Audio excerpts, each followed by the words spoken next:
Bienvenidos a Fuera de Plano, un podcast de historias con historia.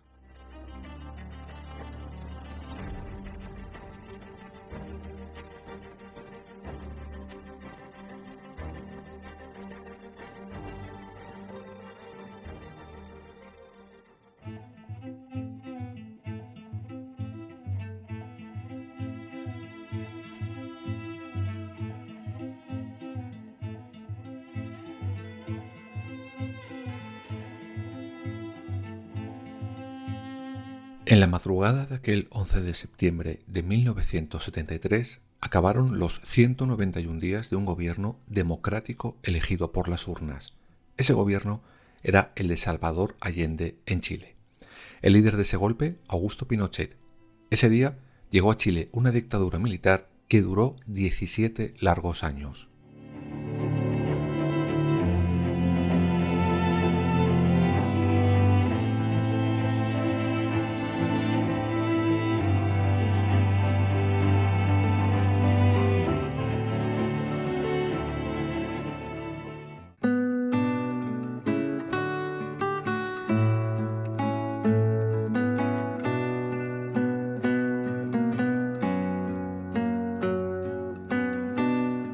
Uno de nuestros protagonistas de hoy, Salvador Allende, fue un médico cirujano que nació en 1908 en el seno de una familia acomodada.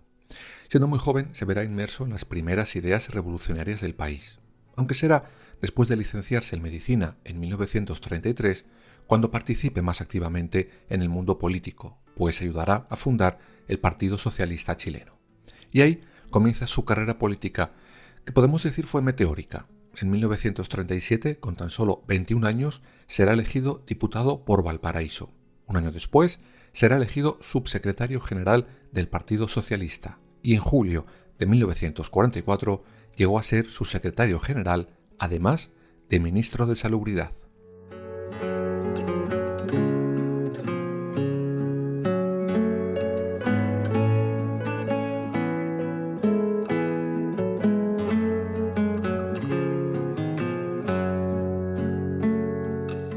A partir de ese momento, tanto Allende como la izquierda en general vivirán años más o menos convulsos, durante los que se irán haciendo alianzas entre diferentes partidos de izquierda para poder llegar a dirigir el país. Pero esto empezó a crear muchas suspicacias muy lejos de Chile, en concreto en la Casa Blanca de Estados Unidos. Por eso, desde 1962, todos sus presidentes hicieron lo que pudieron para evitar que Allende y su aglomeración de partidos de izquierda pudieran gobernar Chile. Así será, por ejemplo, en 1964, cuando después de una campaña orquestada, llamando al terror si llegaba Allende al Palacio de la Moneda, la derecha logró de nuevo el poder, a pesar de los buenos resultados de Salvador Allende. Aunque esto acabaría cambiando 5 años después.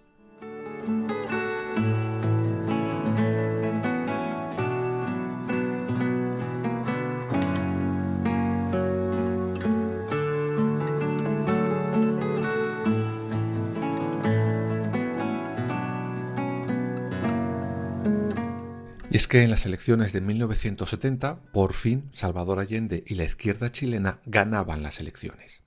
A las 10:39 del 24 de octubre de 1970, el Congreso de los Diputados chilenos comenzó la sesión de investidura. Pocos minutos después, el resultado era 7 votos en blanco, 35 a favor del candidato de la derecha y de Estados Unidos, claro, y 153 a favor de Salvador Allende. Ese mismo día, Allende fue proclamado presidente de Chile. El 3 de noviembre entraba por fin en el Palacio de la Moneda.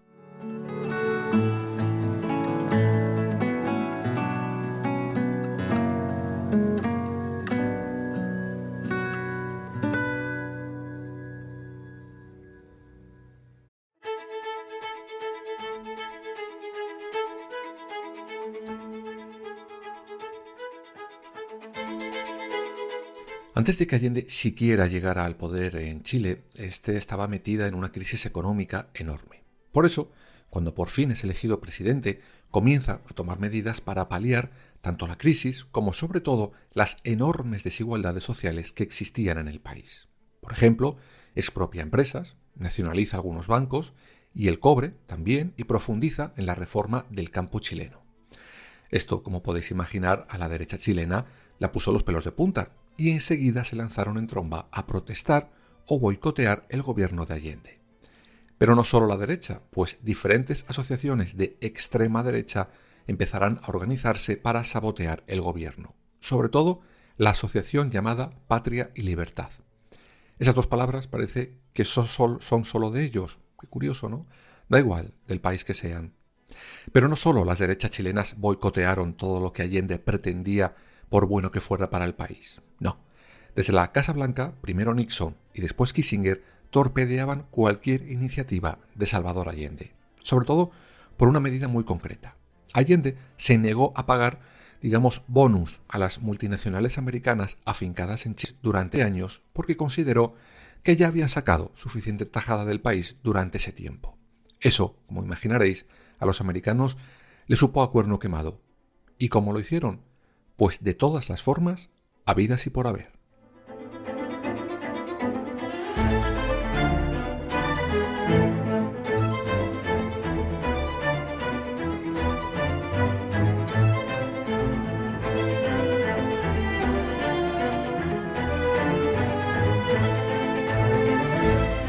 Por ejemplo, ya en la misma sesión de investidura intentaron evitar que el Congreso proclamara a Allende como presidente.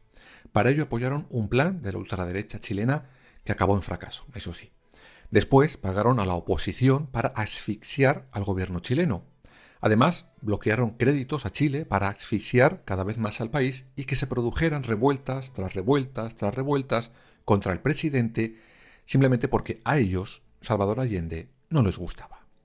El 4 de marzo de 1973, Chile volvía a votar en las elecciones parlamentarias. El objetivo de la derecha y la extrema derecha era conseguir la mayoría enorme en el Senado para asfixiar políticamente a Allende. Sin embargo, no les salió bien el plan. A pesar de que ganaron, no obtuvieron el respaldo suficiente como para poder hacer lo que pretendían. Ante eso, se les presentaron dos opciones: esperar 4 años más o tomar un atajo.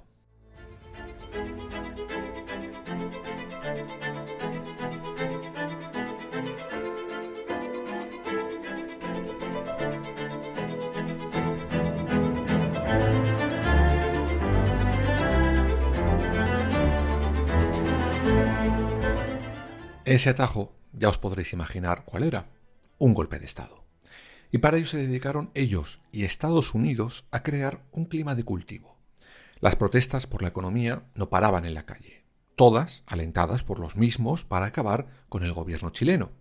Así durante 191 días. Llegamos ya a ese 22 de agosto de 1973. Ese día, el Congreso de los Diputados chilenos declara que el gobierno de Allende había causado un grave quebrantamiento del orden constitucional y señaló que las Fuerzas Armadas se debían al pueblo, lo que es toda una declaración de intenciones. Pero hubo un movimiento que precipitó todo. El ministro de Defensa y de la Jefatura del Ejército, Prats, un general afín a la Constitución, renuncia y sugiere para sustituirle a otro general. Este no fue otro que Augusto Pinochet.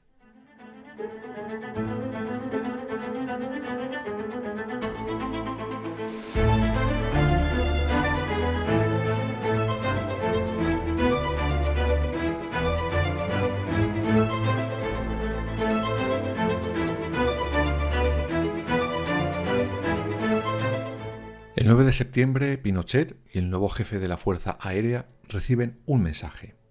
Una carta escrita a mano con un aviso claro. El día D será el día 11. No había mucho más que saber. En ese momento, Pinochet no duda que tiene que estar en el centro de aquel golpe de Estado. Y así ocurrió.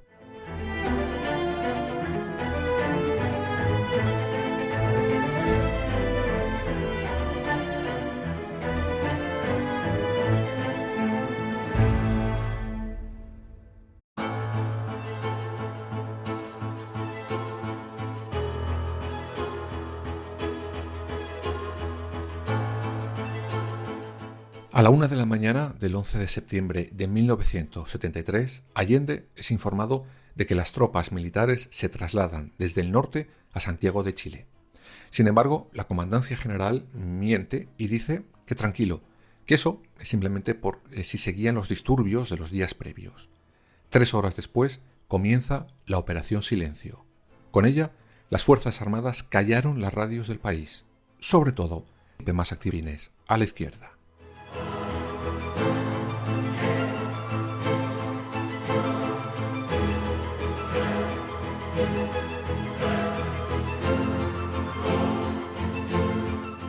A las 6 de la mañana, los barcos de la Armada, que habían zarpado el día anterior, vuelven al puerto de Valparaíso. En ese momento comienza el Plan A, que establecía la alerta por si la población civil se desmadraba ante lo que iba a suceder. Media hora después, Pinochet, junto con otros colaboradores, están ya coordinando la ejecución del golpe de Estado. A las 6:45, 12 aviones se alistan para emprender rumbo a la capital con una capacidad de casi 6.000 proyectiles. A las 7:20, Allende llama al Ministerio de Defensa para pedir explicaciones ante esos movimientos. Poco después sale de su casa rumbo al Palacio de la Moneda. Allí ya está casi todo cercado. De hecho, algunos de los colaboradores de Allende que intentan acceder al país son detenidos.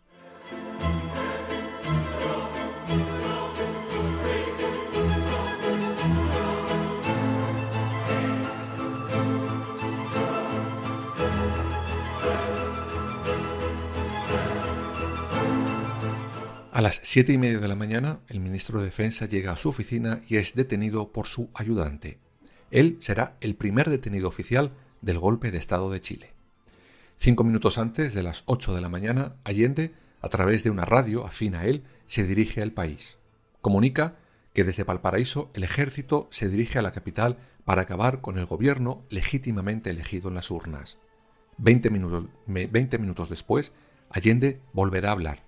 Espera que ese golpe de Estado solo se quede en la zona de Valparaíso. No sabía lo equivocado que estaba.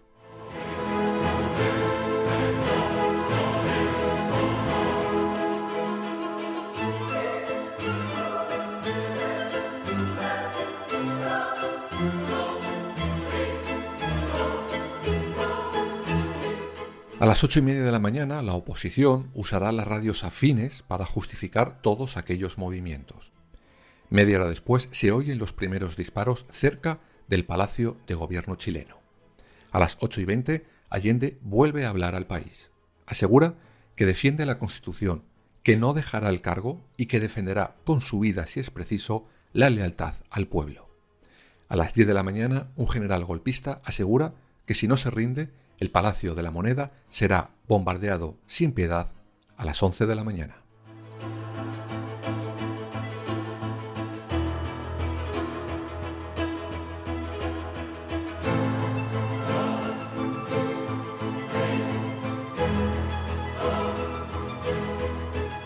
Media hora después, Allende lanzará su último discurso. Trabajadores de mi patria, tengo fe en Chile y su destino.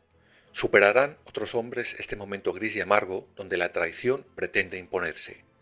Sigan sabiendo ustedes que mucho más temprano que tarde se abrirán las grandes alamedas por donde pase el hombre libre para construir una sociedad mejor. ¡Viva Chile! ¡Viva el pueblo! ¡Vivan los trabajadores! Allende informa a sus colaboradores que hay una tregua de 10 minutos para que puedan salir del Palacio de la Moneda sin peligro de ser tiroteados. En el interior del palacio solo quedarán 25 personas. Bueno, 26, contando con Salvador Allende.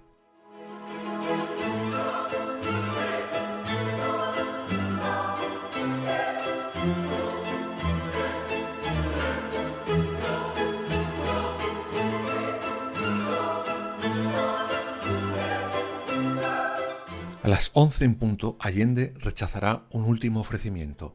Le pondrían un avión para marcharse al exilio.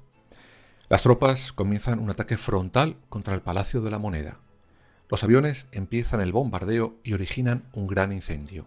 En tan solo 16 minutos se lanzan contra el Palacio de Gobierno más de 200 bombas. A la vez, 2 aviones harán lo propio contra la casa personal de Salvador Allende. 2 horas después, algunos de los asesores de Allende salen hacia el Ministerio de Defensa para negociar rápidamente la rendición de la moneda.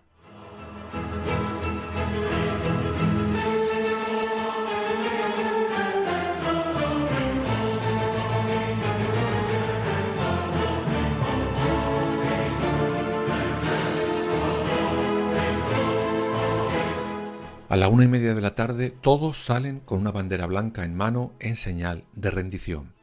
La última será la secretaria de Allende, que llevaba con ella el acta de independencia de Chile. Poco después, un militar hará ese papel añicos. Dentro solo queda Allende. A las 13:40 del 11 de septiembre de 1973, Salvador Allende, encerrado en su despacho, coge la metralleta que le había regalado Fidel Castro y acaba con su vida. Poco después, un general al mando del operativo encuentra el cadáver del presidente electo.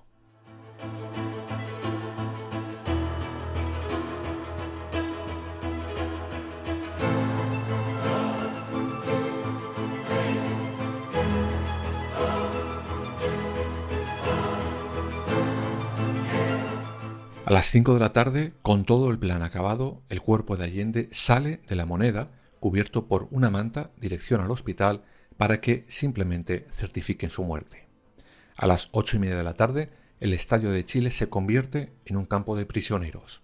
Allí se detienen a casi 6.000 personas. A las 10 de la noche del 11 de septiembre de 1973, la televisión chilena emite las primeras imágenes de la nueva Junta Militar. Allí, frente a las cámaras, toma juramento el nuevo presidente / dictador del país. Comienza Augusto Pinochet.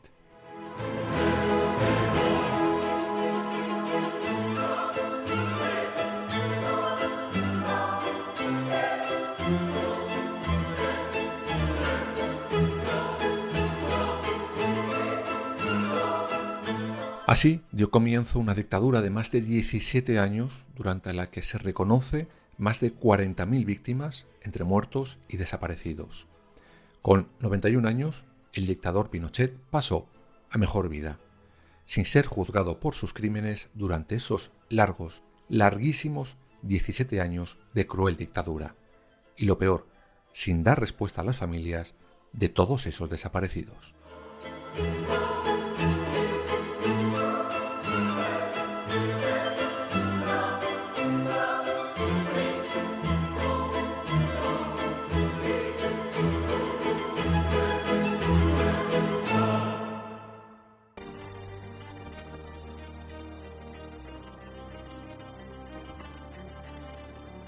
Escúchanos en las principales plataformas digitales y ahora también en nuestra página web www.fueradeplanopodcast.es y síguenos en todas las redes sociales, Twitter, Instagram, Facebook y Threads.